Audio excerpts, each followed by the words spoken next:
El sonido de las risas burlonas resonaba contra las paredes de azulejos de Talavera en la inmensa cocina de la hacienda Los Agaves. Era la propiedad más próspera, rica e imponente de todo el estado de Jalisco.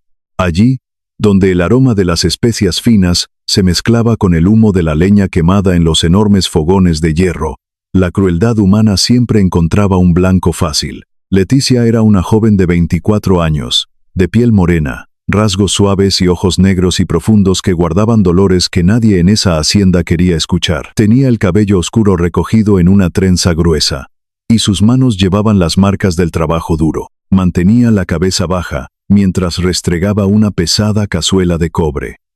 Llevaba puesto un vestido de manta descolorido por las incontables lavadas, cubierto por un delantal grueso salpicado de ceniza y harina. Leticia no poseía la elegancia fingida de las doncellas que trabajaban en los salones principales de la casa, ni la malicia de aquellas que coqueteaban con los capataces en los campos de agave. Su belleza residía en una dignidad silenciosa y en un talento extraordinario que las paredes de esa cocina mantenían oculto. Había llegado a la hacienda hacía apenas unos meses, huyendo del hambre y la tristeza tras perder a sus padres en un pequeño pueblo de Oaxaca. Sola en el mundo, había aceptado el trabajo más pesado y menos valorado de la propiedad.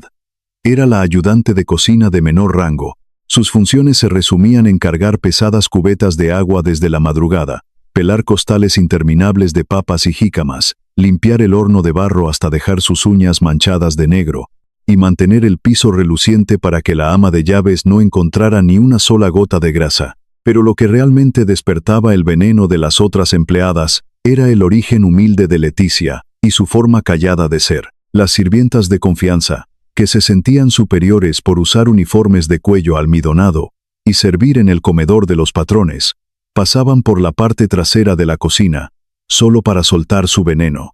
«Mírenla bien», susurraba doña Carmela, la altiva y autoritaria ama de llaves de la hacienda, mientras se acomodaba un collar de perlas falsas en el cuello. «Es una criatura de rancho que apenas sabe hablar. Se pasa el día escondida entre ollas de barro y ceniza. ¿Cree que algún día tendrá el honor de servir algo en el comedor principal? Nunca dejará de ser una simple peona». Las burlas eran constantes, crueles y asfixiantes. Durante el horario de comida de los empleados, Leticia era ignorada por completo. Las otras mujeres se levantaban de la mesa apenas ella se acercaba con su plato, dejándola sola en el rincón más oscuro y frío del comedor. Le escondían sus utensilios de trabajo, le echaban puñados de sal al agua que usaba para hervir las verduras, y se reían a carcajadas cuando la veían tropezar cargando leña bajo el sol abrasador del mediodía. Pero Leticia nunca respondía a los insultos. Tragaba el nudo de llanto que le quemaba la garganta, respiraba profundo y concentraba toda su alma en la única cosa que le traía verdadera paz: el arte de cocinar. Para ella, mezclar ingredientes en un metate no era solo una obligación para ganarse el pan. Era una forma de poner amor, consuelo y memoria en un mundo que la trataba con tanto desprecio. Era su forma de recordar a su abuela y a su madre, de sentir que no estaba tan sola en el mundo. Por las noches, cuando la cocina finalmente quedaba vacía y el silencio cubría la inmensa hacienda, Leticia tomaba las sobras que le permitían usar y horneaba en secreto. Probaba recetas antiguas, soñando con el día en que su esfuerzo fuera reconocido por alguien que mirara más allá de su ropa gastada. Mientras Leticia sufría en silencio en la oscuridad de los cuartos traseros, la atmósfera en la fachada principal de la hacienda Los Agaves era de pura tensión, miedo y expectativa. El heredero y dueño absoluto de aquellas tierras, el patrón Alejandro de la Vega, había anunciado su regreso tras varios meses de viaje de negocios por Europa y la capital. Alejandro era un hombre de 35 años, de porte atlante, rostro marcado por el cansancio de los negocios y una mirada tan fría y penetrante como el acero. Desde la muerte de su padre, años atrás, él había tomado las riendas del imperio tequilero con mano dura. Alejandro no toleraba los errores, no aceptaba excusas y gobernaba a sus trabajadores con una precisión matemática que no dejaba espacio para los sentimientos. Los empleados le temían mucho más de lo que le respetaban. Se sabía que en el pasado había despedido a chefs de prestigio que venían desde la Ciudad de México, simplemente porque el término de la carne no era exacto, o porque a una salsa le faltaba personalidad. Doña Carmela estaba desesperada. Necesitaba impresionar al patrón para asegurar su puesto de autoridad en la hacienda, un puesto que utilizaba para humillar a los demás. Para la noche del regreso de Alejandro, la ama de llaves ordenó preparar un banquete ridículamente lujoso. Contrató a un famoso chef de un restaurante exclusivo de la capital, gastando una fortuna. Durante 3 días, la cocina fue un caos de gritos, sartenes de acero inoxidable y recetas complicadas. Se prepararon platos con nombres impronunciables, reducciones de vino europeo, carnes bañadas en espumas modernas y postres decorados con hojas de oro comestible. Leticia, como era de esperarse, fue apartada con desprecio de los preparativos. «Tú te quedas con la basura y con los pisos, Leticia», le ordenó doña Carmela, señalándola con un dedo acusador. «No quiero que tus manos sucias arruinen los platillos de alta cocina que el patrón está acostumbrado a comer en Francia. Quédate en tu rincón oscuro, y no te atrevas a asomarte por el pasillo principal esta noche». El día llegó.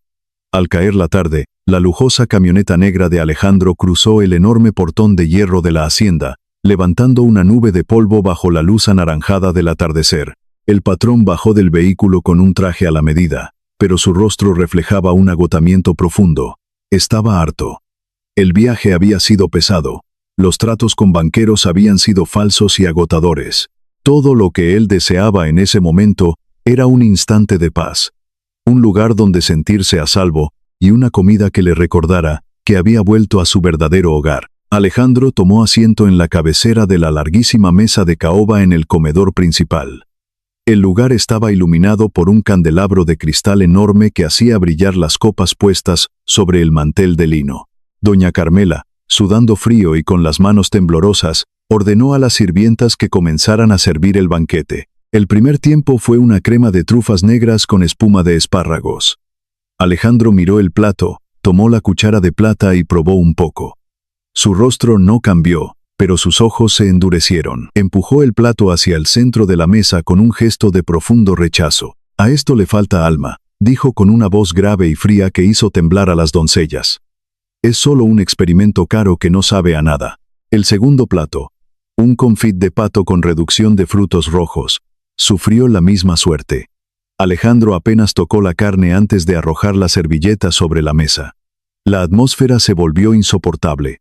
El pánico comenzó a correr por los pasillos de la casa grande. El hombre más rico y poderoso de la región estaba cansado, hambriento e irritado.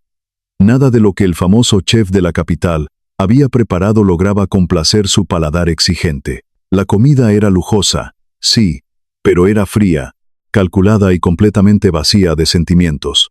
En la cocina de servicio, el ambiente era de terror absoluto. El chef contratado maldecía en voz alta, culpando al horno tradicional y a la calidad de los ingredientes locales por su fracaso. Doña Carmela caminaba de un lado a otro, mordiéndose las uñas, viendo cómo su imperio de poder en la hacienda estaba a punto de derrumbarse por culpa del desastre de la cena. Mientras tanto, en su rincón apartado junto a los enormes lavaderos de piedra, Leticia observaba todo el caos. A pesar de lo mal que la habían tratado, no sentía alegría por la desgracia ajena. Al contrario, sentía una extraña mezcla de compasión y valentía. Ella sabía perfectamente lo que le faltaba a esos platos caros. Les faltaba la tierra. Les faltaba el calor humano.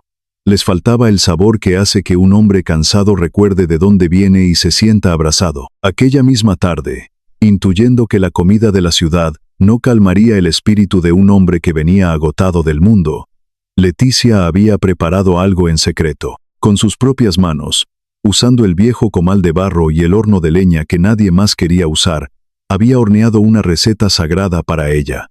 Un auténtico pan de elote, hecho a la antigua. Había desgranado los elotes más tiernos de la cosecha, moliéndolos a mano en el metate de piedra. Había añadido huevos frescos de gallina libre, mantequilla pura, un toque de canela verdadera y el dulzor oscuro del piloncillo. El pan acababa de salir del horno de barro y estaba reposando sobre una rejilla de madera. Exhalaba un aroma tan profundo, dulce y reconfortante, que su olor comenzó a filtrarse lentamente entre la peste de las trufas y el vino del chef capitalino. Doña Carmela, con el rostro rojo de frustración y a punto de llorar por el miedo a ser despedida, se detuvo de golpe.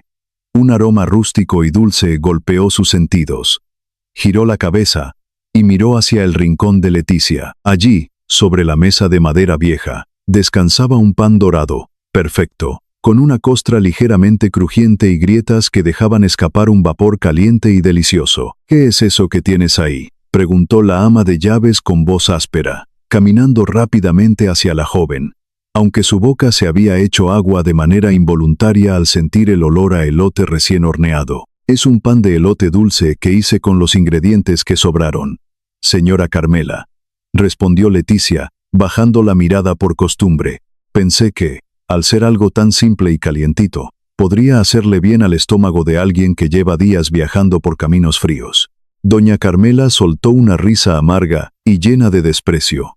«Eres todavía más estúpida de lo que pensaba, Leticia. ¿Crees de verdad que el patrón Alejandro, un hombre que cena con gobernadores y empresarios en Europa, va a rebajarse a comer un pedazo de pan de rancho hecho por una fregona que huele a humo?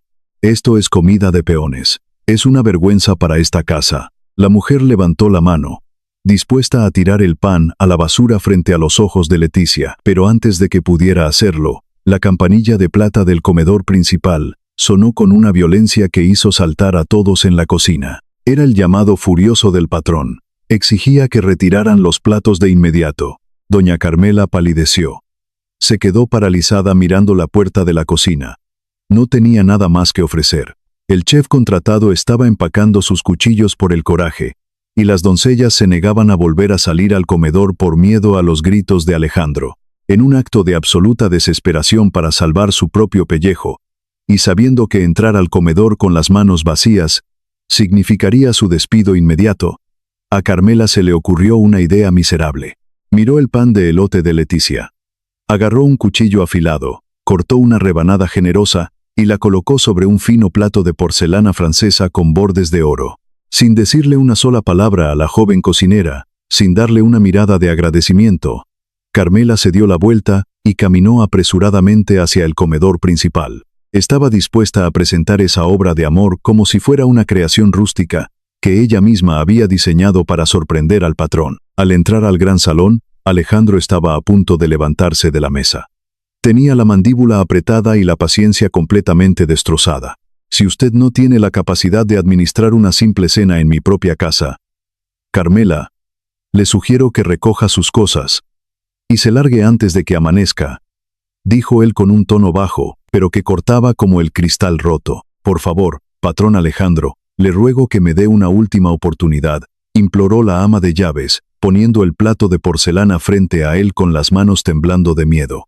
«Como última opción, ordené que le prepararan algo distinto. Una receta de nuestras tierras. Un pan de elote tradicional, horneado lentamente, para que sienta el calor de su hogar después de tanto tiempo lejos. Lo preparé pensando en usted». Alejandro bajó la mirada y observó el plato con escepticismo. No había decoraciones pretenciosas, no había flores comestibles ni salsas de colores. Era solo un trozo de pan rústico, pero entonces, el vapor caliente subió hasta su rostro. El olor a maíz dulce, a piloncillo derretido y a leña vieja lo golpeó en el pecho con la fuerza de un rayo. Por un segundo, Alejandro dejó de ser el implacable hombre de negocios. El aroma atravesó su armadura de hielo. Recordó de golpe su niñez. Recordó a su madre, que había muerto cuando él era un niño. Recordó las tardes en las que la hacienda no era una fábrica de dinero, sino un hogar lleno de luz y risas. Con un suspiro lento, casi doloroso, tomó el tenedor de plata. Cortó un pedazo de la masa suave y húmeda, y se lo llevó a la boca. El silencio que cayó sobre el inmenso comedor fue absoluto. El único sonido era el crepitar de la leña en la chimenea. Doña Carmela cerró los ojos, apretando los puños, preparándose para escuchar el grito que la dejaría en la calle. Pero el grito nunca llegó. Alejandro masticó despacio. Sus ojos, siempre fríos y calculadores, se abrieron ligeramente mientras los sabores estallaban en su paladar. La textura era simplemente perfecta, dorada por fuera, increíblemente suave y jugosa por dentro. El nivel de dulzor era exacto, sin empalagar, equilibrado con el toque profundo de la canela. No era solo comida, era consuelo. Era un abrazo al alma cansada de un hombre que había olvidado cómo se sentía el amor. Alejandro tragó en silencio. Miró el plato fijamente. Sin decir una sola palabra, tomó el tenedor y devoró el resto de la rebanada en cuestión de segundos, limpiando hasta la última migaja con una necesidad casi infantil. Cuando terminó, soltó el tenedor sobre la mesa de caoba. El sonido metálico hizo eco en el salón. Lentamente, levantó la mirada y clavó sus ojos oscuros en el rostro pálido y sudoroso de la ama de llaves. ¿Quién preparó este pan, Carmela?, preguntó él. Su voz ya no estaba cargada de ira, pero tenía una firmeza que helaba la sangre. Fui yo, patrón. Bueno, fuimos nosotros en la cocina, siguiendo mis instrucciones precisas para reconfortarlo en su llegada. Mintió la mujer, forzando una sonrisa nerviosa para asegurar su victoria. Alejandro se puso de pie lentamente. Su figura alta y dominante proyectó una sombra pesada sobre la pared del comedor. Caminó a paso lento hasta quedar a escasos centímetros de la ama de llaves. Su mirada no reflejaba gratitud. Reflejaba una desconfianza absoluta. «Conozco a los cocineros que usted contrata, Carmela», dijo él en un susurro peligroso.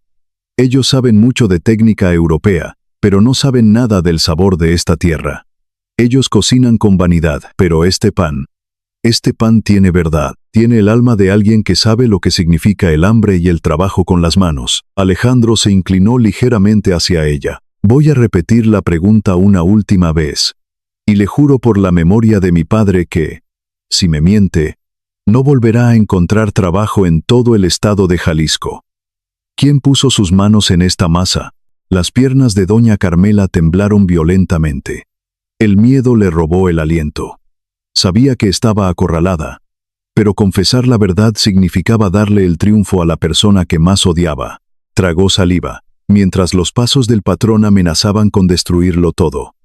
La mentira había llegado a su fin. Ante la mirada implacable del patrón y la amenaza de perderlo todo, la barrera de mentiras de doña Carmela finalmente se derrumbó. Las piernas le fallaron, y tuvo que apoyarse en el respaldo de una silla de caoba para no caer al suelo. Sus ojos se llenaron de lágrimas de cobardía y humillación. «Fue Leticia, patrón Alejandro», confesó la ama de llaves con la voz quebrada, incapaz de sostenerle la mirada al dueño de la hacienda. «Fue esa muchacha, la ayudante de cocina de menor rango, la peona que limpia los pisos y recoge las cenizas. Ella horneó el pan de elote sin mi permiso usando las sobras del día». Alejandro no gritó. No levantó la voz ni hizo ningún gesto violento. Su reacción fue mucho peor para el ego de Carmela. Él simplemente la miró con una mezcla de lástima y profundo asco. Sin decir una sola palabra más, le dio la espalda a la mujer temblorosa y comenzó a caminar con pasos firmes hacia los pasillos oscuros que conectaban la casa grande con la zona de servicio. El sonido de sus botas de cuero resonaba contra el piso de cantera. Cada paso parecía un eco de justicia acercándose a los rincones olvidados de la hacienda Los Agaves. Mientras tanto, en la cocina trasera, el silencio era absoluto. Los demás empleados, el chef de la capital y las doncellas presumidas ya se habían retirado a sus habitaciones, convencidos de que la noche había sido un fracaso total. Solo quedaba Leticia. La joven estaba secando las últimas ollas de barro y guardando los trapos limpios. Sentía un hueco en el estómago. Sabía que doña Carmela se había llevado su pan de elote al comedor principal. En su mente, Leticia ya estaba preparándose para lo peor. Seguramente el patrón, acostumbrado a los manjares europeos, habría escupido su humilde pan. Seguramente, antes del amanecer, la echarían a la calle por atreverse a desperdiciar la leña y el piloncillo de la hacienda. Leticia suspiró, limpiándose las manos manchadas de trabajo en su viejo delantal. Tomó su pequeño morral de tela, dispuesta a empacar sus pocas pertenencias. De pronto, el rechinar de la pesada puerta de madera rompió el silencio de la cocina. Leticia se giró rápidamente, con el corazón latiendo desbocado en su pecho. Palideció al instante. Allí, bajo la tenue luz de las lámparas de aceite, estaba parado el mismísimo dueño de la hacienda, Alejandro de la Vega, el hombre más temido y respetado de todo Jalisco. Estaba frente a ella. Leticia bajó la cabeza de inmediato, retrocediendo un paso por instinto. Sus manos temblaban mientras apretaba la orilla de su delantal. No sabía qué hacer, ni qué decir. Nunca antes había estado tan cerca del patrón. «Perdóneme, patrón Alejandro», susurró ella con la voz ahogada por el miedo, sin atreverse a levantar la vista de sus propios zapatos desgastados. Le juro que no fue mi intención ofenderlo, solo usé un poco de maíz que sobró y leña vieja. Si mi pan le causó disgusto, trabajaré gratis el tiempo que sea necesario para pagarle los ingredientes. No me corra, por favor. Alejandro se quedó en silencio, observando a la joven mujer que temblaba frente a él. Miró su ropa sencilla, su trenza oscura, las cicatrices de quemaduras en sus brazos y el cansancio evidente en sus hombros. Luego, miró la cocina. Todo estaba impecable. El metate de piedra limpio, el comal ordenado. Todo brillaba por el esfuerzo de esas mismas manos. «Mírame, Leticia», ordenó él. Su tono de voz no aceptaba rechazos. Pero no había ira en sus palabras. Había una suavidad extraña. Una calidez que sorprendió profundamente a la joven cocinera. Leticia levantó el rostro muy despacio, esperando encontrar una mirada de odio. En su lugar, se encontró con los ojos oscuros y serenos de un hombre que parecía haber encontrado un oasis en medio de un desierto. He pasado los últimos meses cenando en los mejores y más caros restaurantes de Europa y de la capital. Leticia, comenzó a decir Alejandro, dando un paso hacia ella. He comido platillos preparados por hombres que cobran fortunas por cocinar para políticos y millonarios. Pero ninguno de ellos, ni uno solo, fue capaz de entregarme lo que tú pusiste en esa rebanada de pan. Leticia abrió los ojos, confundida, con los labios entreabiertos. Tú me trajiste de regreso a casa, continuó el patrón, y por primera vez en años, su voz sonó vulnerable. Me diste algo que mi dinero no puede comprar. Me devolviste la memoria de mi madre, me devolviste la paz. Leticia sintió que un nudo gigantesco se desataba en su garganta. Las lágrimas que había guardado durante tantos meses de humillaciones, maltratos y soledad comenzaron a rodar libremente por sus mejillas morenas. No lloraba de tristeza, sino de un alivio inmenso. Alguien, por fin, la había visto de verdad. Yo solo quería que usted se sintiera abrazado al llegar, patrón, respondió ella con voz temblorosa, limpiándose las lágrimas con el dorso de la mano. Yo sé muy bien lo que es tener frío en el alma. Y sé lo duro que es estar lejos de los que uno ama. Pensé que el sabor a nuestra tierra lo ayudaría a descansar mejor. Alejandro acortó la distancia entre los dos. Se detuvo frente a la mesa de madera rústica. Sé muy bien cómo te han tratado en esta casa, Leticia, dijo él, y su tono se volvió más oscuro, cargado de decepción hacia su propio personal. Sé que doña Carmela y las demás doncellas se ríen de ti por los rincones. Sé que te llaman ignorante. Sé que te prohibieron pisar los pasillos principales, porque consideran que tu ropa es demasiado humilde para mis ojos. El hombre más poderoso de la región levantó la mano, y, en un gesto de profundo respeto que dejó a Leticia sin aliento, tomó con delicadeza las manos ásperas, callosas y manchadas de ceniza de la joven cocinera. El orgullo ciego hace que las personas mediocres ignoren las joyas más preciosas que tienen frente a sus ojos, le dijo mirándola fijamente. Ellos pensaban que eras una simple peona que no valía nada, pero tú eres la persona más talentosa, más noble y más valiosa de toda la hacienda Los Agaves. Y te juro que eso va a cambiar hoy mismo. A la mañana siguiente, el sol de Jalisco salió iluminando los inmensos campos de agave azul que rodeaban la propiedad. El aire era fresco, pero había una tensión inusual en el ambiente. Por orden directa y urgente del patrón, todos los empleados de la hacienda fueron convocados en el patio central de la casa grande. Peones, capataces, jardineros, doncellas y cocineros se formaron en filas frente a la enorme terraza de piedra. Doña Carmela estaba al frente. Llevaba su mejor uniforme, con el cuello perfectamente almidonado. Aunque estaba nerviosa por la noche anterior, mostraba una sonrisa fingida y arrogante. En su mente, creía que Alejandro simplemente había tenido un momento de nostalgia, y que, siendo ella la ama de llaves de confianza durante años, recibiría solo una advertencia en privado. Después de todo, creía ser indispensable para el funcionamiento de la casa. A su lado, las doncellas presumidas susurraban entre dientes, buscando a Leticia con la mirada para burlarse de que seguramente la habían despedido y echado a la calle. El silencio cayó como una piedra pesada, cuando Alejandro de la Vega salió a la terraza principal.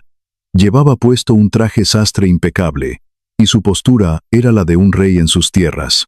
Pero lo que dejó a todos los presentes sin aliento no fue la imponente figura del patrón. Fue la persona que caminaba a su lado. Leticia salió a la terraza junto a Alejandro. Ya no llevaba el delantal sucio ni la ropa cubierta de ceniza, aunque seguía usando un vestido de manta sencillo y digno. Su cabello estaba perfectamente trenzado y su rostro, aunque tímido, reflejaba una paz inquebrantable. A los ojos de los presentes, no parecía una ayudante de cocina. Parecía la dueña de la propiedad. «Atención a todos», declaró la voz poderosa de Alejandro, resonando contra las paredes gruesas de la hacienda. «Los he reunido aquí temprano, porque voy a anunciar cambios definitivos y profundos en la administración de mi casa». Doña Carmela enderezó la espalda, intentando mantener su pose de autoridad. Pero un sudor frío comenzó a bajar por su nuca. A partir de este preciso instante, doña Carmela queda destituida de su cargo como ama de llaves general, sentenció Alejandro, clavando su mirada fría en la mujer. Ha sido despedida por incompetencia, por falsedad, por robarse el crédito del trabajo ajeno, y sobre todo, por el abuso miserable que ha cometido contra los empleados más vulnerables de mi propiedad. Un murmullo de choque y terror recorrió la multitud. El rostro de Carmela perdió todo el color, volviéndose blanco como el papel. Abrió la boca para intentar defenderse, pero la mirada del patrón la silenció de golpe. Tiene exactamente 1 hora para empacar sus cosas y largarse de mis tierras, Carmela. Y dé gracias a que no la denuncio a las autoridades por el maltrato emocional que permitió en mi hogar. Alejandro giró su mirada hacia las doncellas de la primera fila, las mujeres que un día le echaron sal a las ollas de Leticia y le escondieron sus herramientas. Ahora temblaban de miedo, bajando la vista, incapaces de sostener la mirada de su patrón. El silencio en el patio era absoluto. Alejandro se giró hacia Leticia, extendió la mano y la puso suavemente sobre el hombro de la joven. A partir de hoy, Leticia es la jefa absoluta de toda la culinaria y la gobernanza de la casa grande. Todas las órdenes que salgan de su boca serán tratadas exactamente como si fueran mis propias órdenes. Quien se atreva a faltarle al respeto, quien intente cuestionar su autoridad o burlarse de sus raíces, tendrá que empacar sus cosas y buscar su suerte en la calle. Leticia miró a la multitud desde lo alto de la terraza. No había venganza en su corazón. Solo había una inmensa gratitud. Las mismas mujeres que antes le daban la espalda en el comedor, ahora inclinaban la cabeza con una mezcla de profunda vergüenza y respeto obligado. Sabían que el destino había hecho justicia de la forma más rápida y contundente posible. El valor de un ser humano, concluyó Alejandro alzando la voz para que lo escucharan hasta los peones del fondo. No se mide por el dinero que tiene en el bolsillo, ni por los títulos que presume, ni por la arrogancia de sus palabras. Se mide por la honestidad de sus acciones y por el amor que pone en lo que hace.